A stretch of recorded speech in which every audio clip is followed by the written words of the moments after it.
A police officer who died with 8 inmates in a road crash is being laid to rest in Mokopane in Limpopo today.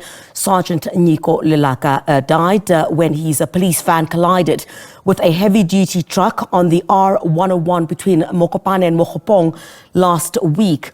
He had been transporting 11 inmates from police holding cells in Mokopane to a court case in Mookgophong. 2 inmates have been hospitalised and 1 discharged. For more on this now, SABC News reporter Pimani Baloyi joins us for the latest on this. Pimani, another very sad story, being laid to rest, of course, today, is that a police officer. Talk to us a bit about what we know about the police officer and the tributes that are being paid today. And perhaps you could also touch on the condition of the other inmates that were hospitalised. I did indicate in the intro that some had been discharged.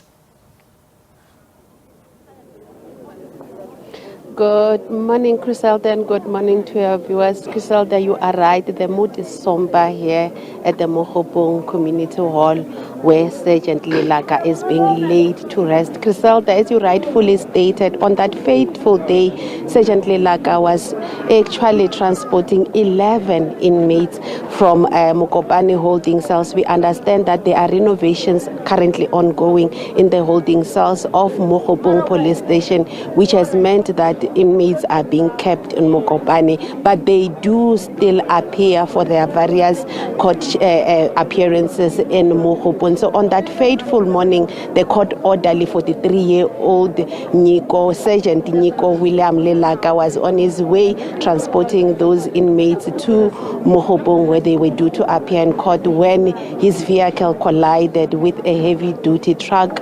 At that time, 6 people, including the sergeant, lost their lives.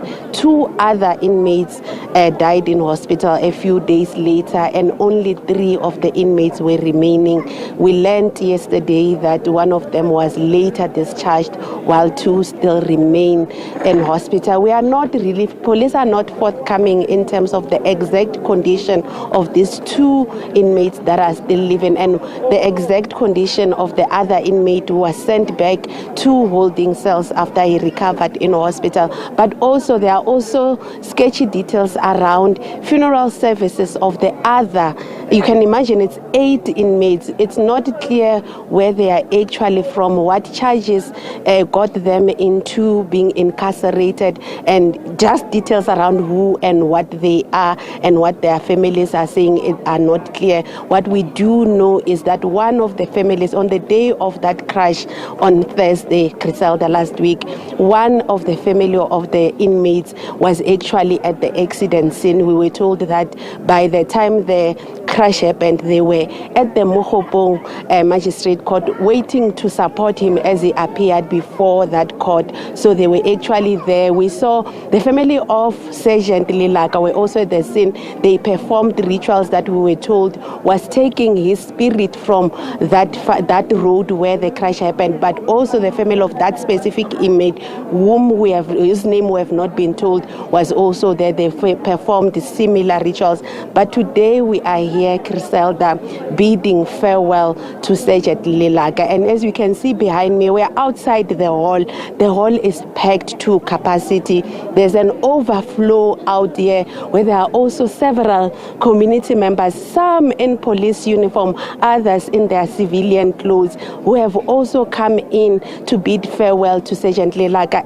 During his memorial service, speaker after speaker, described him as a jolly police officer who joked around with everyone, that everyone in and around the area knew, and they saw him as somebody who was committed to fighting crime. But at the time of his passing, he had been working as a court orderly at the Mokopane Police Station. Let me bring in a family member, a family representative, Mr. Samuel Makanete, who speaks on behalf of the family. Mr. Makanete, thank you so much for your time, and condolences to you and your family.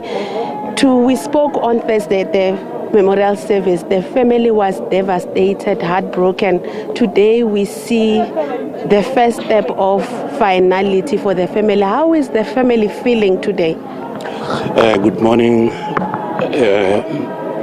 presenter, SABC presenter. We are at the same page as we were speaking there at the memorial service, we are still very much devastated. Why? Is because we are still mourning, we are still mumbling about the incident, how did it happen, and then why did it happen the way it happened. We are speculating. However, the provincial commissioner appointed a dedicated team of investigators to investigate further the incident, how it happened. Many of us will say, it's a normal accident, or it's an accident, it happens to everybody. Yes, it is. However, we want to say certain things do happen, but you need to find, before you find closure, you need to find out how did this happen and the reason behind that. If it was a broken mechanism of a vehicle, then we do understand. But if it was a recklessness of maybe the other driver or our own driver, then if we find out that, then we'll be happy.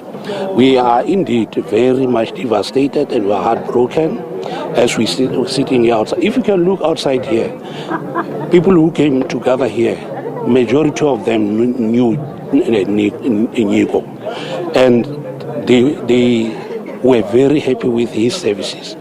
He would go anywhere where he is commanded to go. The station commander was telling me that this guy would not say no. When you say take this instruction, he would immediately take that instruction. There were questions around the fact that he was traveling alone without a fellow colleague with him. This investigation that as a family you've been told is undergoing, will it also include that your worries as a family needing answers? Does it also include the circumstances around his deployment to go and fetch the inmates and bring them to court on his own? Yes, indeed. We asked the very first question when we heard about the incident. We asked how many, it is only he who fatally died in the accident. Then we were told, no, he was alone. He was transporting those 11 inmates alone. Now, according to procedures, nobody travels alone. Even when they do patrols, there is a crew. You become a driver and you must have a crew. But then, under the circumstances that we really died, we are still amazed. But we are happy that the provincial commissioner has appointed the investigators. They will come out with the reasons why he was transporting these inmates alone. And also, if you check the vehicle in which he transported those inmates, they were so packed. It is a small vehicle. Why they did not provide a bigger vehicle for the number of inmates that they were transporting? We still asking ourselves many questions about that one. So, but the investigation, we cannot preempt what will be the outcome. But at least we feel like before we find closure, at least we shall hear the investigation. If it won't be a cold case swept under, but if they are very open and very transparent, they will then give us the result. You are a highly decorated retired police officer yourself, a lieutenant colonel at the time of your retirement. As a family, are you confident that you will find these answers, taking into account your dedication as a family to fighting crime and how he got the bag? You said at the memorial service you trained him yourself and you ensured that he learned the right way of policing. Let's talk about your confidence, specifically looking at the family's commitment to fighting crime. I'm very, very confident, my dear sister. The provincial commissioner who is here is one person who is straightforward. I don't speak for her, but I know she's somebody who is very straightforward. I trust the people that she has appointed will be the people who will come out with the result. I trained Willie. Willie was the most energetic somebody. I thought he will emulate me. I was actually very proud when I retired. I said, oh, at least there is somebody who will take the baton and move forward. Because he was very energetic. He used to ask questions about training, protocol, planning of the events, of national events of the police. I taught him. Many police officers that you see standing here around, even those who are at the highest echelon, I trained them. I'm very proud to say it. How is his wife and children? How are they coping? His immediate family, let's talk about them. I saw them breaking down as the coffin was being brought in. How are they coping? Hey, they don't cope.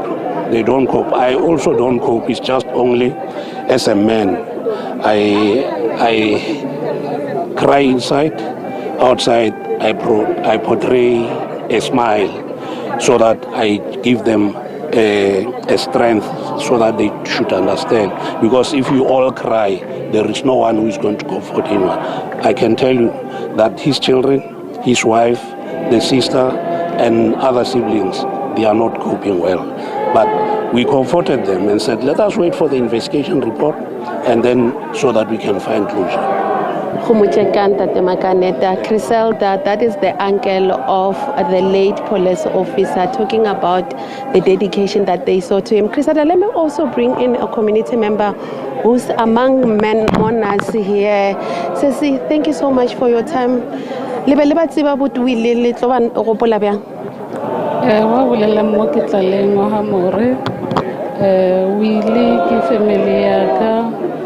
re tlo mo hopola ka dilo tše dintši cause e bile motho wa lethabo o rata batho a se na tshele so go tsamayeng a gae gore utlwisitse botlhoko le yone banong a re so dumele mara re a moya gae o robale ka kgotso ga mmao le ba a humaning accident le bona meba ya bona e robale ka kgotso re utlwile botlhoko re le community hape ya Mookgophong. That's a community member, Griselda. You can hear her voice is not even that audible, stating that she is devastated, as he was a very friendly community member who related well with everyone within the community.